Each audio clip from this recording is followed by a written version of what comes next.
Hi guys! Welcome back to Danny's Kitchen. So for today, we're going to cook sausage Arrabiata pasta.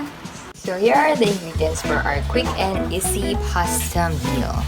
Garlic, fresh basil, tomatoes, sausage, the Arrabiata sauce, and farfalle.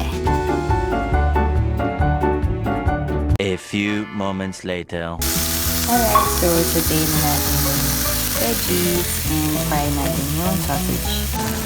Then, mix na natin yung sausage. Then, combine and add lots of cheese. Wow! Gusto na bahala kung ano gusto mo.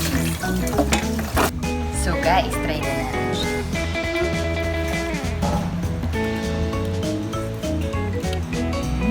Thumbs up! Thanks for watching! See you next time! Bye!